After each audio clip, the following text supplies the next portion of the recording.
আপনি যদি বর্তমান পৃথিবীর দিকে তাকান তাহলে দেখবেন যে ইসলামের বিরুদ্ধে এত ষড়যন্ত্র, এত কনস্পাইরেসি, এত অত্যাচার, অপারেশন, এত কিছুর পরেও ইসলাম হচ্ছে world's fastest growing religion right now. তো আপনি পশ্চিমা বিশ্বে দেখেন প্রতি জুমাবারে অনেক অমুসলিম, নন মুসলিম, ইহুদি, খ্রিস্টান, এইথিস্ট, সংশয়বাদী, অ্যান্টাগনিস্ট তারা এসে শাহাদা বাণী পড়ে মুসলমান হয়ে যাচ্ছে প্রতি জুমাবার। নারী পুরুষ নির্বিশেষে, আস্তিক নাস্তিক নির্বিশেষে প্রতি জুমাবারে তারা এসে শাহাদা পড়ে মুসলমান হয়ে যাচ্ছে। রাস্তাঘাটেও আমাদের পশ্চিমা বিশ্বের দায়ীরা রাস্তার মধ্যেও দাওয়াতি কাজ করে, আলহামদুলিল্লাহ। এটাকে স্ট্রিট দাওয়া বলে। এই যে এরকম টেবিল নিয়ে বসে কোরআনের ট্রান্সলেশন নিয়ে, কিছু ইসলামের সহজ সরল বই নিয়ে তারা নন মুসলিমদের সাথে ইসলাম নিয়ে কথা বলে, আর ওরা খুব ফ্রেন্ডলি মানুষের সাথে মেশে কথা বলে, ফলে ইজিলি তাদেরকে অ্যাপ্রোচ করা যায়। তো তাদেরকে অনেকে জিজ্ঞেস করে যে তোমার ধর্ম কি, তোমার বাবার ধর্ম কি, what do you think about life after death, মৃত্যুর পরের জীবন নিয়ে তোমার ভাবনা কি, তোমার দাদা কোথায় গেল, তোমার বাবা কোথায়, তো চলে গেছে, তুমিও কোথায় যাবা। এইভাবে যখন জিজ্ঞেস করে নন মুসলিমদেরকে, তাদেরকে যখন ভাবায়, ভাবাতে ভাবাতে ভাবাতে ভাবাতে ইসলামের বাণীগুলো যখন তাদের সামনে পেশ করে, তারা যখন কনভিন্সড হয়, অনেক ক্রিশ্চিয়ান, অনেক জুইশ,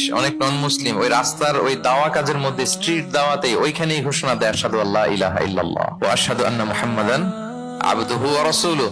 রাস্তায় আধা ঘন্টা দাওয়া কাজের মধ্যেই ওরা কনভিন্সড হয়ে মুসলমান হয়ে যায়। গোটা বিশ্বব্যাপী এভাবে ইসলামকে আল্লাহ তাআলা ছড়িয়ে দিচ্ছেন। কেউ এর অগ্রগতিকে থামায় রাখতে পারবে না, অসম্ভব।